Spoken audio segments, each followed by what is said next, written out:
안녕하세요. 철박통 인문학 크리에이터입니다. 생떼쥐베리님의 어린 왕자 제3장을 맛있게 낭독하겠습니다.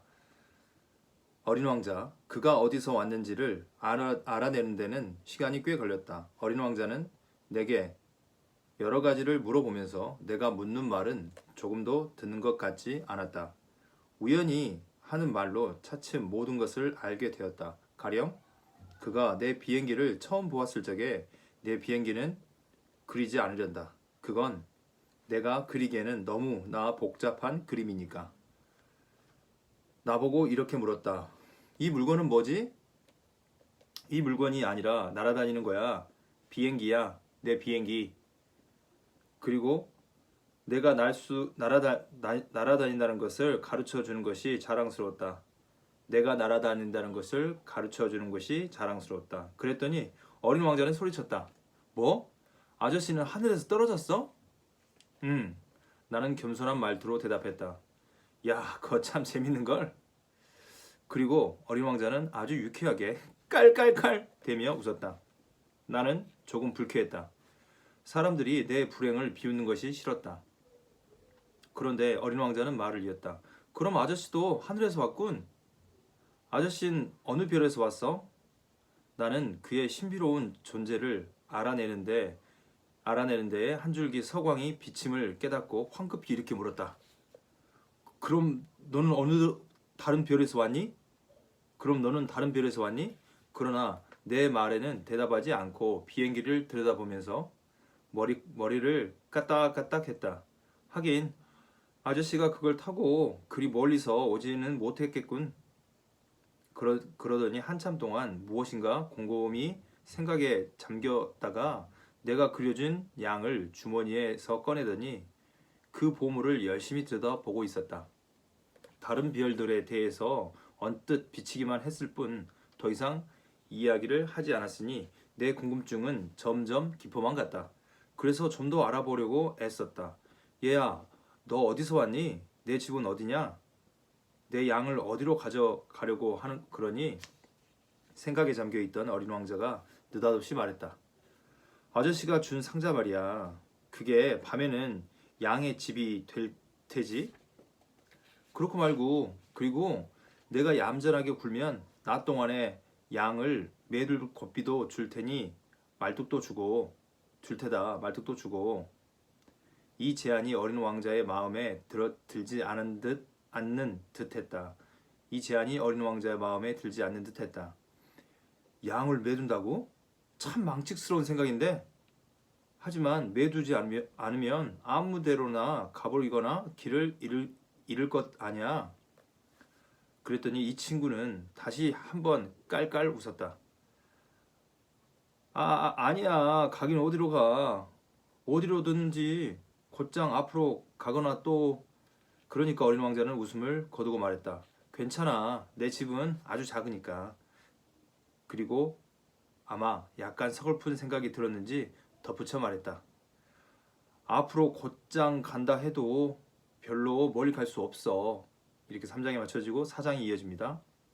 나는 또 한 가지 매우 중요한 것을 알게 되었다.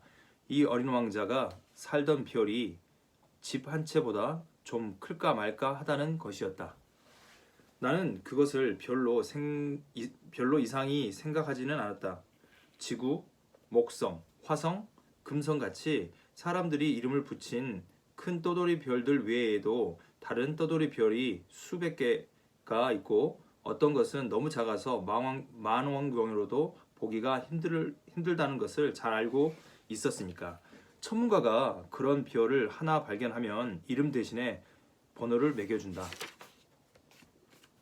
가령 소옥성 제3251호라고 부른다. 나는 어린 왕자가 살던 별이 소옥성 B612호라고 믿는다. 왜냐하면 이 소옥성은 1909년 터키 천문학자가 망원경으로 한번 보았을 뿐이다. 이 천문학자는 그때 국제 천문학회에서 새로운 발견에 대한 증명을 했었다. 그러나 그의 엇 때문에 아무도 그의 말을 믿지 않았었다. 어른들은 그렇게 단순하다. 소옥성 B612호의 명성을 위해서는 다양한 일이 있었다. 다양한 일이 있었다.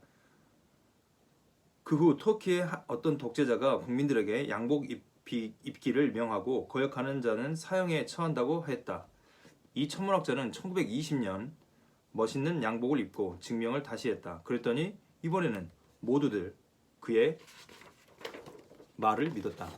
이렇게 됐죠. 천문학자가 그의 말을 믿었다. 소옥성 B612호에 대해서 이렇게 자세히 이야기하고 제 몇 호라고 밝힐 수 있는 것은 어른들 때문이다.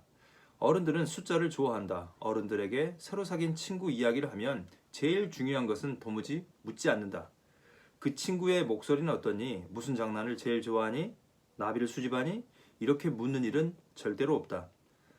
나이가 몇이냐? 형제가 몇이냐? 몸무게가 얼마냐? 그의 아버지 수입은 어느 정도지? 어른들은 이런 것에만 관심이 있는 모양이다. 그런 다음에야 그 친구를 상상한다. 만약 어른들에게 창틀에는 제라늄이 피어 있고 지붕에는 비둘기들이 놀고 있는 고운 붉은 벽돌을 보았다. 이렇게 말하면 그분들은 이 집이 어떻게 생겼는지 생각해내지 못한다. 10만 프랑짜리 집을 보았다. 이렇게 말해야 한다. 참 훌륭하구나. 그제서야 어른들은 부르짖는다.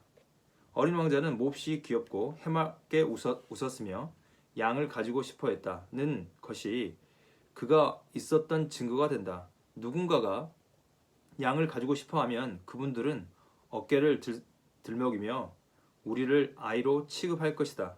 그러나 그가 떠나온 별 소옥성 B615 그가 떠나온 별이 소옥성 B612호이다 하면 그분들은 우리 말을 알아들을 것이고 또 여러 가지 질문으로 귀찮게 굴지도 않을 것이다. 어른들은 그렇게 단순하다. 그렇다고 그분들을 나쁘게 생각해서는 안 된다.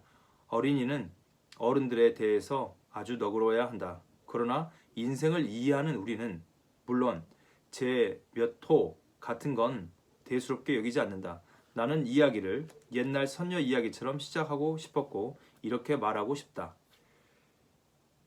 옛날에 저보다 좀 더 클까 말까 한 별에 사는 어린 왕자가 있었습니다. 그 왕자는 친구가 그리웠습니다.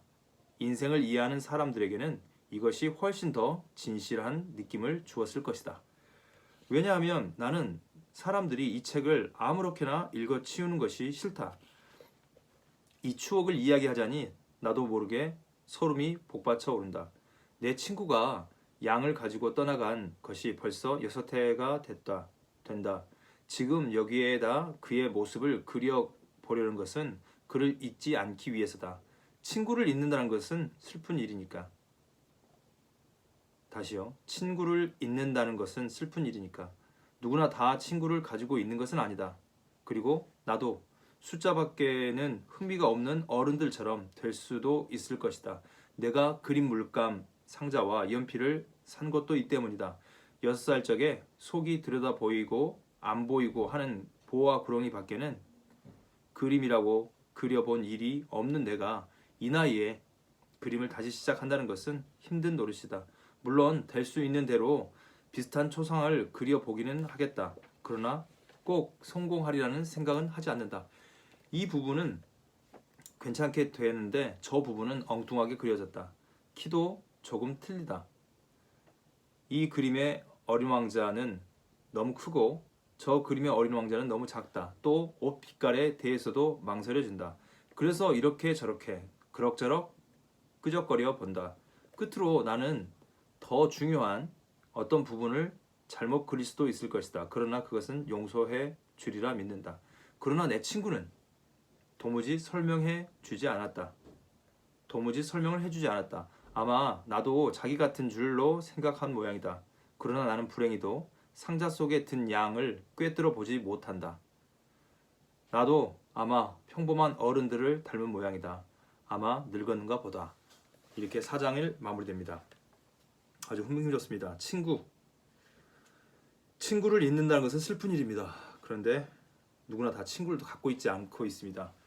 친구를 만난다는 거 또 힘들지만 또 내가 좋은 친구가 된다는 것도 쉬운 일은 아닌 것 같습니다.